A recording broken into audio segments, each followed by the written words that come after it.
Welcome back to designing and publishing a website in Figma Sites. In the previous episode, we have responsified the blog listing page. Today, I would like to do something similar to the article detail page, which is this one. And as usual, if you'd like to save time and support the channel, make sure to check the link in the description where you can purchase the source file for this entire series. And if you need personalized help, you can book a one-to-one live coaching session with me, also using the link in the description. In this video, we're going to be building on what we did in episode number 32 of this series, where we built a fully responsive page with the help of wrap autolayout. So what we did back in episode 32 is we basically built this fully responsive article detail page, which is gonna now make things significantly easier for us. Okay, so I am going to take this and duplicate it over here where I have the article detail page ready. I'm going to go ahead and actually remove the header from this auto layout.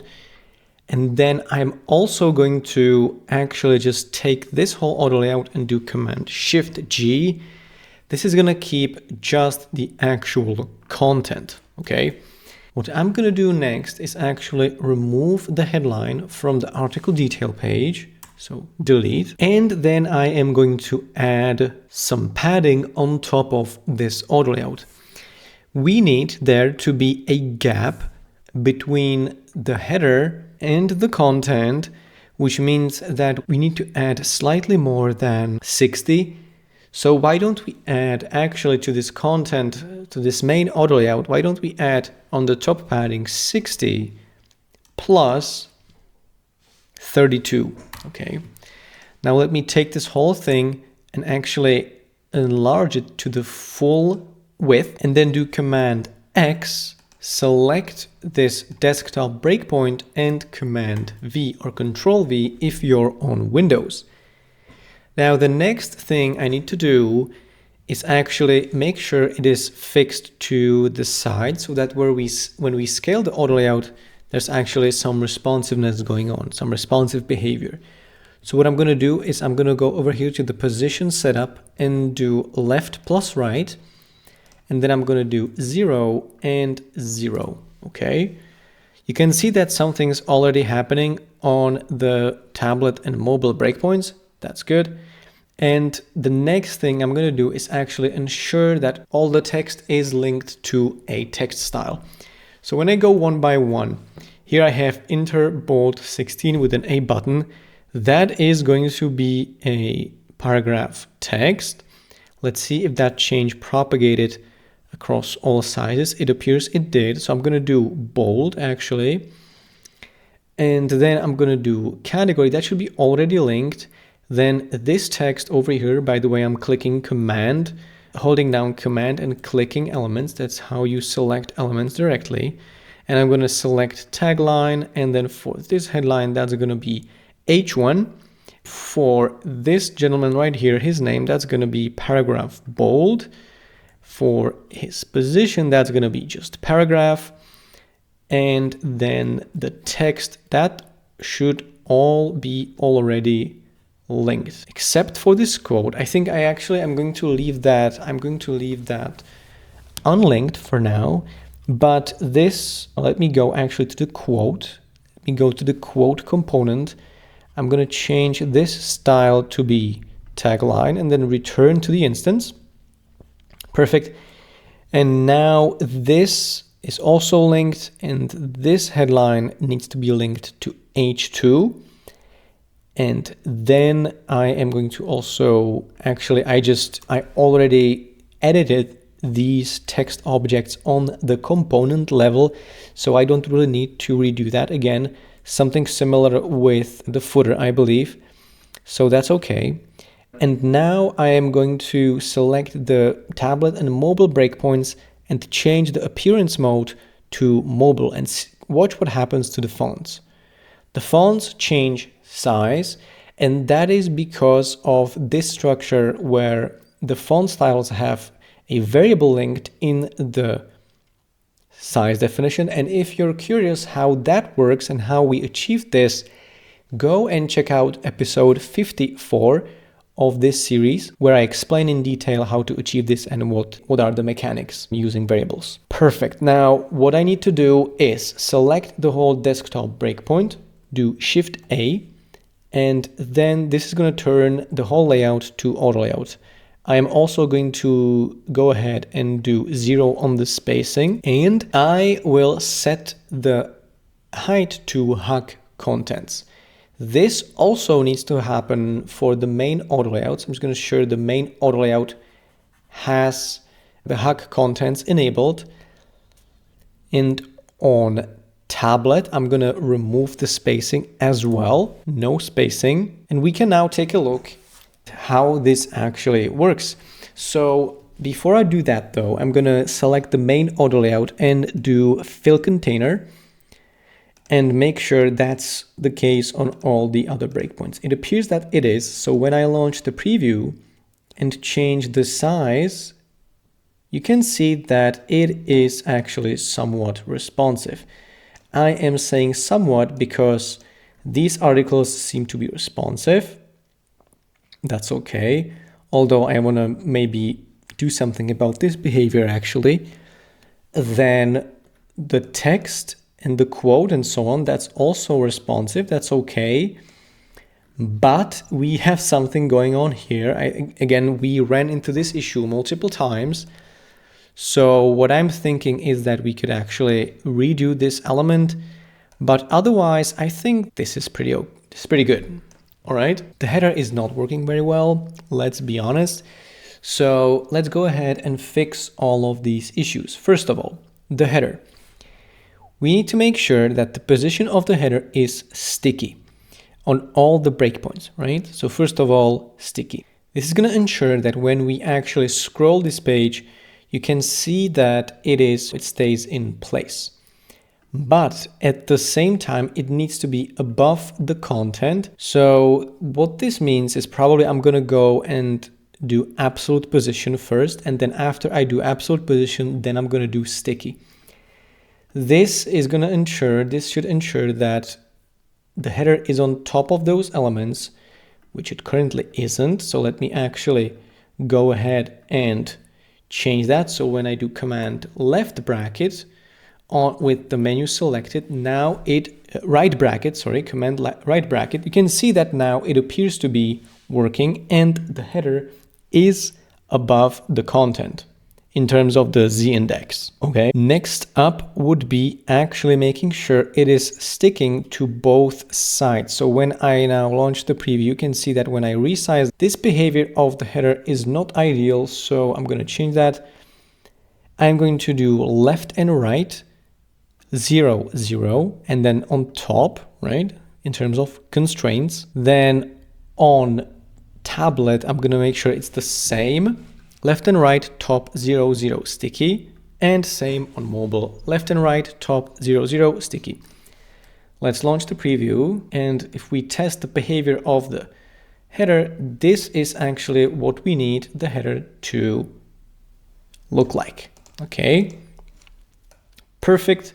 Now let's go ahead and go to the source of this. This is going to be using the customer photo, the person number 2. So what I'm going to do is I'm going to go to the main component, and I think I'm going to make this actually easy for myself. And I'm just going to go to the customer photo variant person 2 and size L.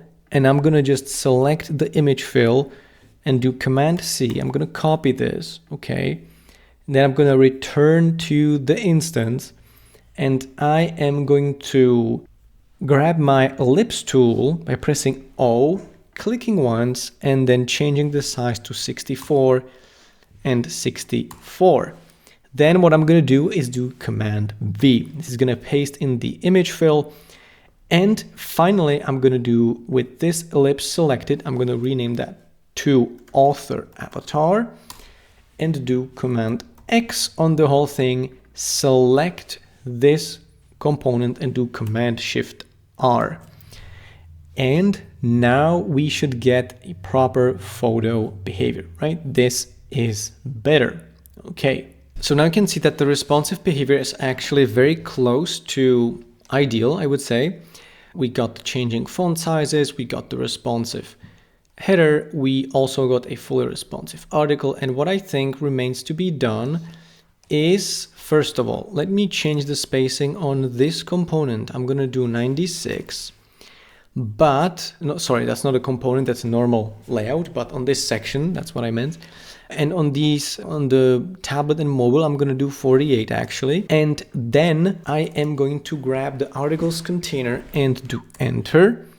And on all of these, I am going to actually make sure it's still fill container, but I am going to remove the maximum width and press enter. Okay, let's see what that looks like now. I want to make the articles a bit more flexible. Okay, I think this works better. I think I like this. Good. And also on tablet and mobile, I'm going to reduce the spacing of this section to be, I think, 32 or 24. 24, I think that's going to be, and here as well. And in terms of the articles container, that's going to be 16, both horizontally and vertically.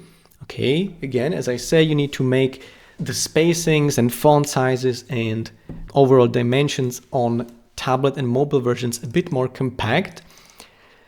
Let me do also 96 on the content section on desktop, but let's keep it to 32 on mobile and tablet and mobile, 32. And then finally, let me grab this image, and this image is going to be called article hero image. And I'm going to do log aspect ratio. And then I'm going to grab these two and go to these three dots. I command and shift click these two. Let's see if reset all changes is going to work. Let's reset all changes. And it didn't. So what I'm thinking is, why don't we duplicate this? Is that going to work? It appears that it won't. Let's actually try and duplicate this outside of the page. And let me then select this Command C and grab it and paste that back inside of the layout and do fill container. And I think that helped, right? So we want to maintain the aspect ratio. For some reason, this doesn't work.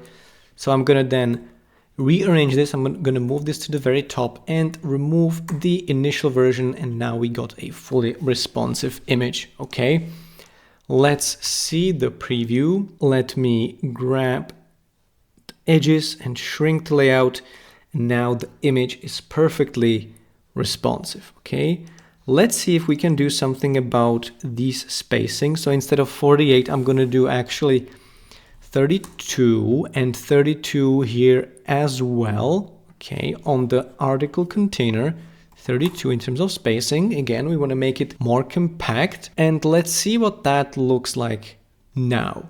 Okay, I think, all right, I think this is better. I think I like this. It is basically responsive everywhere. Okay, this is good. Perfect. Now we actually need to set up a way to basically how you can actually get to this article. And what I think we could do is we could make the article accessible by clicking the very first article in category 1/ or all articles. Okay, so I'm going to select this card interaction and then do link. And on this link, I'm going to do article detail. And then in this category 1, the first one is also going to go to article detail. Okay, perfect. Now this button should act as a back to the previous page button. Is that the case? Yeah, click, go back. Alt state management in use. Can I update that? Okay, update that. Let's see if that works. Let's see if I launch the preview and then I go to homepage and do resources blog and I click on the first article. Okay, I get to the fully responsive article detail. That's good. And then can I go back? and it appears that I can go back. Okay, so now it works fully. I think we are good to go and publish this page. Let me click publish and see what issues we have.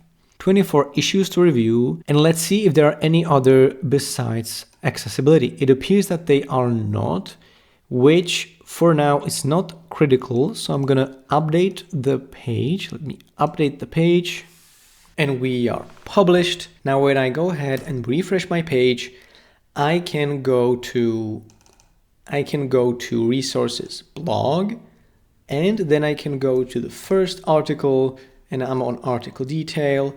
I can also go back, and then you can see that this article detail is fully responsive. That's brilliant. I really like this. It's simple, clean, yet functional. Now, if you take a look, when I click back, let's see if actually, okay, you can see that it's keeping the scroll position. So when I click on the article from here, almost the bottom of the page, and then I go back, the scroll position is going to be maintained. Let's see if that's like optional. Let me go to this interaction. So article detail, interaction, click back, state, reset scroll position. It says reset scroll position, but it didn't reset the scroll position. Never mind, for now, I actually don't think that's that big of a deal. I think this is actually good. But yeah, I'm really happy with the progress we're making. I think this is a very simple, clean layout, fully responsive, including the article detail. We got hover states, we got the responsive menu. Perfect. It works. I think we're done here in terms of responsifying the article detail page. Okay, so once again, if you found this video useful, I would appreciate you leaving a like. And if you want to save time and support the channel, you can purchase the source file for all of this, for the whole series. And finally, if you need personalized help, go and check out the link in the description where you can book a one-to-one live coaching session with me. All right. Thanks for tuning in, guys, and I will see you in the next one.